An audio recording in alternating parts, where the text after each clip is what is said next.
Halo, assalamualaikum warahmatullahi wabarakatuh. Selamat datang kembali di Haryana Official. Bapak semuanya, pripun kabare ning perantauan? Sehat?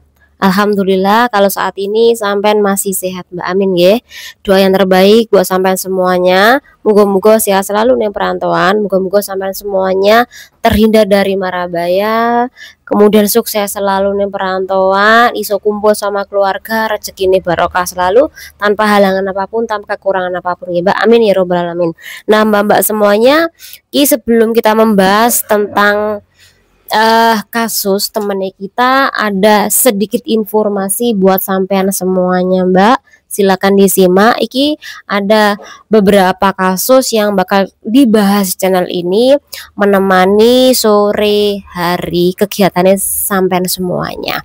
Oke, nggak usah lama-lama, nggak usah basa-basi, kita bakal membahasnya Mbak satu persatu. Beberapa hari kemarin ada selebriti Taiwan sana yang pernah main Meteor Garden.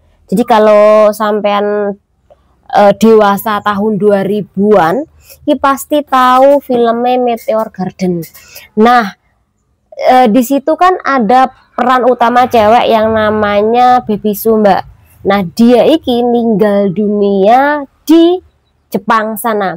Tapi tahukah kan kawan, iki meninggal dunianya karena apa? Dan kemudian bagaimana sedikit kronologinya? Nah, kita bahas ya, Mbak. Jadi, sebelum dia iki pulang ke negaranya, si Baby Su iki udah ngalami demam, Mbak, selama 3 hari. Tapi sama pihak dari dokter di Jepang iki tidak ditangani dengan serius. Padahal dia udah demam tinggi.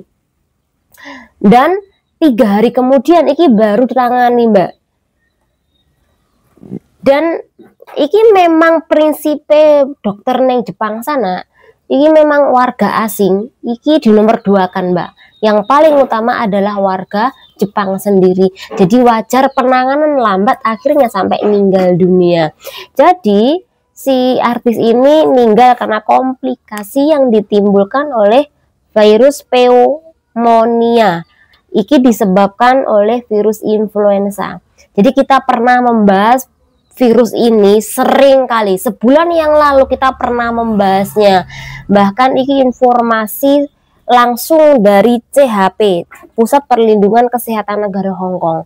Aku ki ngakai sampean informasi seperti ini ndak, daripada pembahasan kasus. Kenapa harus informasi ini lebih utama? Karena biar sampean tuh tahu kondisi di Hong Kong itu bagaimana, termasuk tentang masalah virus-virus seperti ini. Tujuannya biar sampean lebih berhati-hati.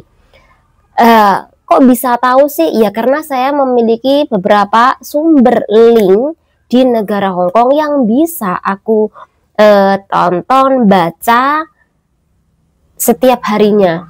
Jadi sebelum aku membuat video, aku selalu ngecek informasi-informasi yang ada sangkut pautnya dengan kondisi-kondisi kawan-kawan di negara Hong Kong. Jadi kalau ada informasi penting seperti itu, aku dahulukan kawan-kawan. Jadi kalau kemarin ada yang bilang bahwa sok tahu tentang kondisi Hong Kong, Anda kan di Indo. Walaupun saya di Indo, saya bisa mengakses link-link informasi-informasi di Hong Kong dari link-link yang saya ketahui, Mbak. Jadi kalau aku membahas tentang masalah pneumonia atau virus influenza tipe A, tipe B, tipe C, itu tujuannya bagus Mbak untuk sampean lebih berhati-hati, bukan sok tahu. Dan akhirnya kan kejadian bulan lalu ini sebanyak 122 orang dinyatakan meninggal dunia karena perkara virus ini, dan ini di negara Hong Kong Mbak. Jadi sekali lagi hati-hati ya. Intinya hati-hati, kalau memang sakit tolong untuk minum minuman jeruk nipis dan kemudian madu. Tolong jaga ini tenggorokannya, sama kalau perlu pakai masker jika di kerumunan. Oke, kita bakal bahas kasus selanjutnya, dan ini kasus tentang PMI di negara Hong Kong. Jadi ada salah satu temennya kita iki yang kerja di majikane selama 4 bulan Mbak. Jadi anak baru, belum ex Hong Kong, belum pernah ex negara manapun.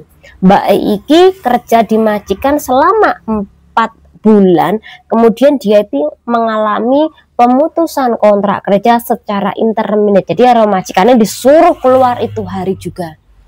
Secara otomatis ketika Mbak Eki tidak ada persiapan, alhasil baju-baju dia iki tidak bisa ditaruh di koper, karena memang sejak awal dia berangkat ke Hong Kong iki tidak memiliki koper, Mbak. Alhasil baju-baju dia iki ditaruh di troli belanjaan dan juga tas kain, Mbak. Jadi ada kan tas kain, kemudian ada troli. Nah, dia taruh baju-baju yang ia punya di situ. Contoh seperti ini, Mbak. Iki langsung diusir itu hari juga oleh majikan nih.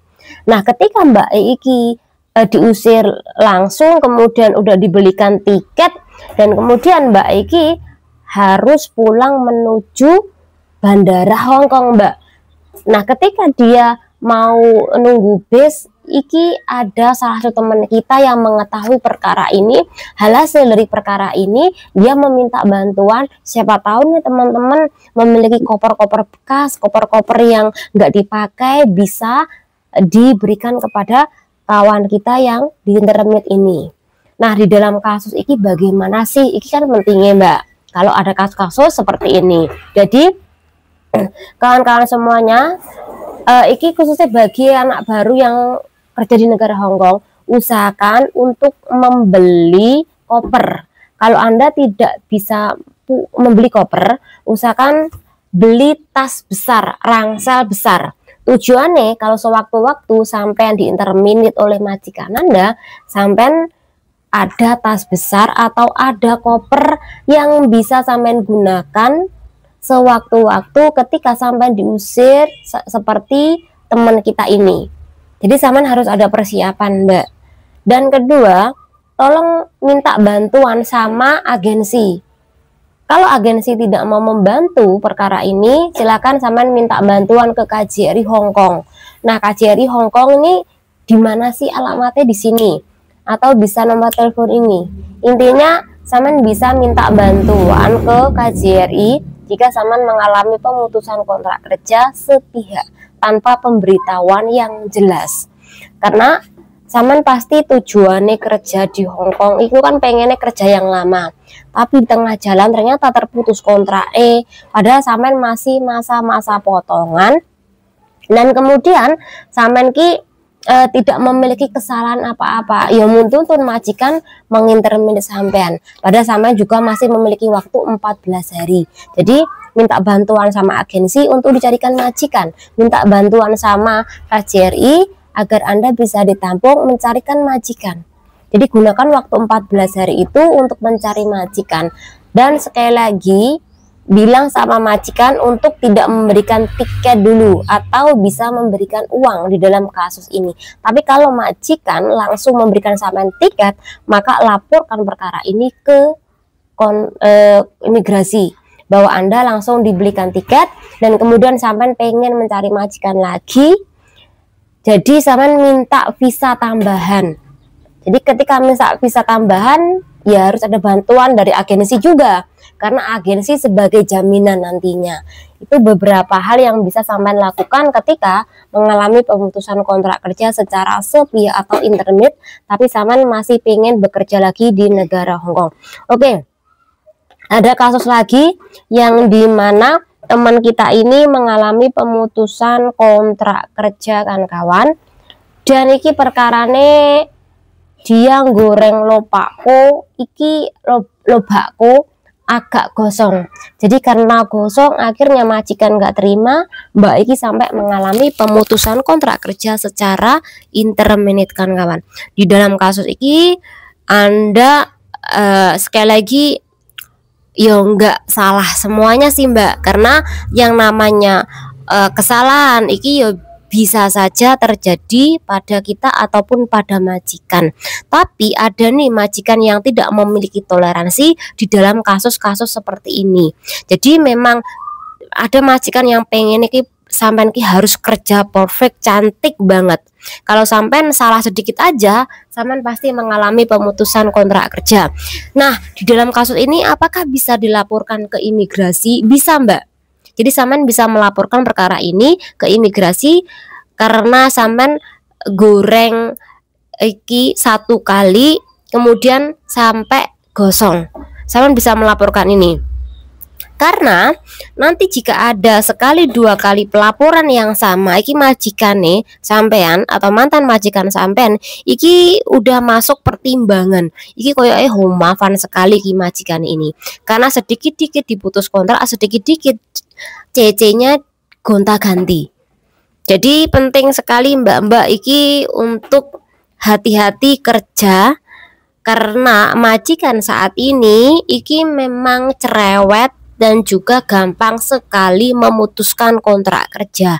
Kenapa kok bisa gampang sekali mereka memutuskan kontrak kerja?